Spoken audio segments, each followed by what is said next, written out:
नमस्कार, insider live देख रहे हैं आप। देखिए, बीपीएससी का मुद्दा थमने का नाम नहीं ले रहा है। बीपीएससी का मुद्दा अब और बढ़ता जा रहा है। छात्र नेता सौरभ ने अब चेतावनी दे दी है कि आंदोलन, देखिए 57 दिन से आंदोलन जारी है और फिर एक चेतावनी दे दी है कि अगर बीपीएससी अभ्यर्थियों की बात सरकार नहीं मानती है, बीपीएससी को लेकर दोबारा री एग्जाम नहीं कराती है, तो फिर से आंदोलन होगा। छात्र नेता सौरभ है।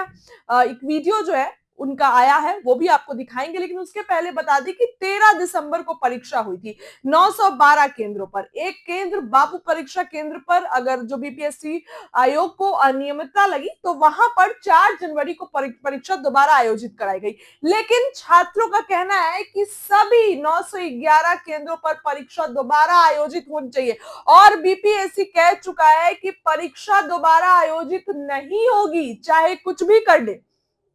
अब इस मुद्दे को लेकर आए दिन देखिए प्रोटेस्ट हो रहा है। गर्दनीबाग धरना स्थल से अभ्यर्थी जो है प्रोटेस्ट कर रहे हैं, तमाम पटना की सड़कों को जाम कर रहे हैं। छात्र नेता सौरभ कह रहे हैं कि अब फिर से जो है आंदोलन करने जा रहे हैं क्योंकि छात्र हमारी बात नहीं सुन रही और पटना हाईकोर्ट में डेट पे डेट आ रहा है, डेट पे डेट आ रहा है। चेतावनी दे रहे हैं। क्या कुछ कह रहे हैं छात्र नेता सौरभ, उनकी बात को सुनिए। नमस्कार साथियों, जय हिंद। मैं सौरभ कुमार और बीपीएससी की कार्य प्रणाली के खिलाफ जो आंदोलन चल रहा है और लगभग 57 दिन बीत चुके हैं और गर्दनीबाग धरना स्थल पर फिर एक बार से महाजुटान होने जा रहा है। और आंदोलन इसलिए हो रहा है क्योंकि अभी तक बिहार सरकार चुप है और जो कोर्ट में याचिका दायर है माननीय उच्च न्यायालय में, उस पर तारीख मिल रहा है। आपको बताते चले कि जिस प्रकार से प्रोटेस्ट चल रहा है, निश्चित रूप से 18 दिसंबर के बाद कई बार बीपीएससी का घेराव हुआ, सड़क पर मार्च हुआ। आपने देखा होगा कि 25 दिसंबर को हम लोगों ने बीपीएससी का घेराव किया। 29 दिसंबर को गांधी मूर्ति गांधी मैदान के पास लगभग 35 से 40 हजार अभ्यर्थी, प्रशांत किशोर जी अभ्यर्थियों के साथ थे और सब चीज़ों के ऊपर आपने देखा। उसके बाद फिर हम लोग एक और प्रोटेस्ट किए। उसके बाद फिर 30 जनवरी को प्रोटेस्ट हुआ।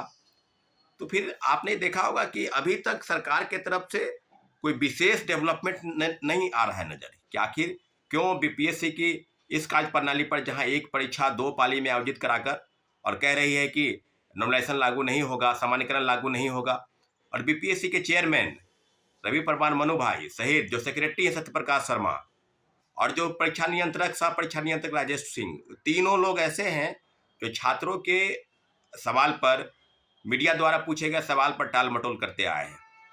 तो पूरी तरीके से व्यवस्था ऐसे बनी और इस पर लगातार सरकार के तरफ से जो प्रवक्ता हैं या जो नेता हैं एनडीए के, चाहे वो भारतीय जनता पार्टी के नेता प्रवक्ता हो या जनता दल यू के नेता प्रवक्ता हो, सब लोगों का कहना है कि राजनीति का शिकार हो गया, राजनीतिक दलों की घुसपैठ हो गई है, उन्हीं के द्वारा संचालित हो रहा है। क्योंकि तेजस्वी यादव जी पहले शुरुआती दिन में आए, वीडियो कॉल पर बात किए, गर्दनीबाग आए, उनके कई नेता, राजद के नेता कार्यकर्ता, लेकिन कोई इसमें राजनीति का मंच किसी को छात्रों ने नहीं होने दिया। और आज भी गर्दनीबाग में 50 की संख्या हो, 100 की संख्या हो, 200 की संख्या में हो, लगातार दिन रात अभ्यर्थी डटे हैं कि री एग्जामिनेशन कराना है। और री एग्जामिनेशन को लेकर कोर्ट में लगातार सुनवाई होनी चाहिए थी, परंतु आपने देखा होगा कि 30 तारीख को सुनवाई टली। हलफनामा जो दायर करना था सरकार को, बीपीएससी को, उसमें फिर 4 तारीख को हुआ कि 4 तारीख को सुनवाई होगी, फिर 4 तारीख को नहीं हो पाया तो फिर होगा 10 तारीख को सुनवाई होगी। और 37 से केस नंबर जो है 41 पर, फिर भी कल भी 41 पर केस था हम लोग का, ऐसा अनुमान था कि सुनवाई होगी, सुनवाई नहीं हो पाई। तो आपने देखा होगा कि जिस प्रकार से टाल मटोल चल रहा है लगातार सरकार की तरफ से, व्यवस्था की तरफ से। और जिस डेवलपमेंट की हम लोग बात कर रहे हैं वो है कि एक बहुत बड़ा महाजुटान फिर से सारे अभ्यर्थियों को, सिर्फ बीपीएससी दोबारा परीक्षा कराने को लेकर नहीं है, सारे परीक्षार्थी, चाहे वो रेलवे की तैयारी कर रहे हों, चाहे वो बैंकिंग की तैयारी कर रहे हों, चाहे एसएससी की तैयारी कर रहे हों, और सभी लोगों से लगातार आग्रह किया जा रहा है कि आप एक बार फिर से गर्दनीबाग धरना स्थल आइए। और धरना स्थल पर आने की जरूरत इसलिए है क्योंकि व्यापक तौर पर जो भ्रष्टाचार विभिन्न परीक्षा एजेंसियों में कंडक्ट कराने वाले, चाहे वो बीपीएससी हो, बिहार कर्मचारी चयन आयोग हो, बिहार टेक्निकल आयोग हो, बिहार जो केंद्रीय चयन पर्षद पुलिस की वो हो, बिहार पुलिस अवर सेवा आयोग जो दरोगा के वैकेंसी निकालती है वो हो, तो सभी जगहों पर व्यापक तौर पर भ्रष्टाचार जो है वो खेल चल रहा है। धांधली सेटिंग का जो प्रक्रिया है वो जारी है, क्योंकि जो मास स्टॉक हैं, जो मास लेवल पर जो स्टेक होल्डर हैं वो है छात्र। और बिहार में आपने देखा होगा कि कोई विशेष रोजगार धंधे नहीं है, ना कोई फैक्ट्री विशेष तौर पर लगी है। तो जो पैसे के उगाही है वो कोचिंग इंस्टीट्यूट, कोचिंग माफिया, शिक्षा माफिया, पेपर लीक कराकर इस प्रकार से, क्योंकि चुनाव में बहुत बड़े पैमाने पर पैसे की जरूरत होती है, तो कुल मिलाकर जो पैसे हैं वो यही इन्हीं सब चीज़ों से धन उगाही की जाती है, ताकि व्यापक रूप से उसमें खर्च किया जा सके। और पूरी तरीके से अभी भी कई परीक्षाओं के पेपर लीक हुए, सरगनाओं की गिरफ्तारी नहीं हुई। और कई आपने देखा होगा कि इसके पहले बीपीएससी के रंजीत रजक जो डीएसपी बना, सिपाही से डीएसपी बना, उसके खिलाफ में चार्जशीट दाखिल करने में आर्टिकल अपराध इकाई कोर्ट में दाखिल नहीं कर पाई। तो आप समझ सकते हैं कि कितने लोग हैं।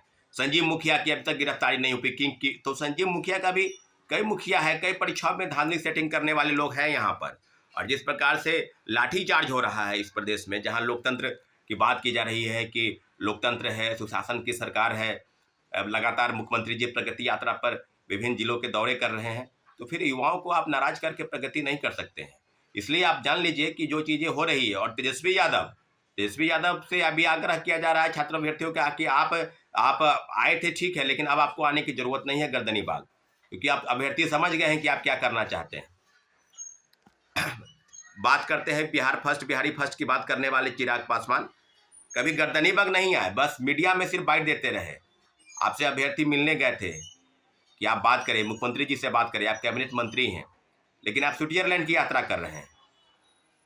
तो आप समझ लीजिए कि किस प्रकार से व्यवस्था बनी है।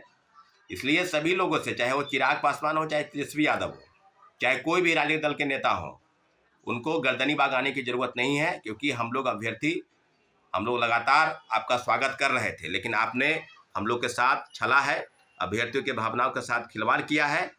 बीपीएससी दोबारा परीक्षा हो, इसके लिए कोई विशेष पहल आपने नहीं की है, सिर्फ आपने गर्दनी बाग आकर फोटो चमकाया है, मीडिया में बयान दिया है, इसके अलावा आपने कुछ किया नहीं है।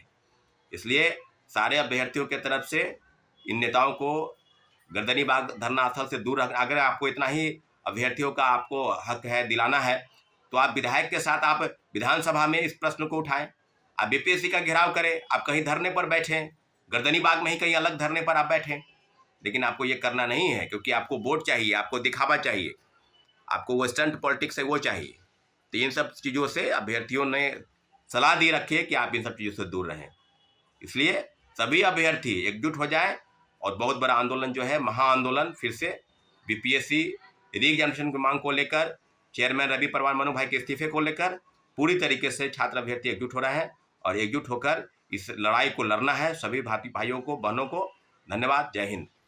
सुना आपने किस तरीके से यहाँ पर अब चेतावनी दे दी गई है कि अगर परीक्षा दोबारा आयोजित नहीं कराई जाएगी तो अच्छा नहीं होगा। फिर से गर्दनी बाग धरना स्थल पर उसके जो है आंदोलन करेंगे और छात्रों के साथ आंदोलन होगा, नहीं तो परीक्षा दोबारा कराई जाए। प्रशांत किशोर का भी जिक्र उन्होंने किया कि प्रशांत किशोर जो उनके साथ थे, और उसके बाद अभी तो सत्याग्रह पे प्रशांत किशोर है। देखिए, आश्रम में उनका कहना था कि परीक्षा जब तक नहीं होती तब तक हम सत्याग्रह करेंगे। अब सवाल उठता है कि क्या परीक्षा दोबारा होगी, और नहीं हुई तो छात्र क्या करेंगे। इस खबर के लिए इतना ही। फिलहाल क्या लगता है कमेंट करके बताइए। बहुत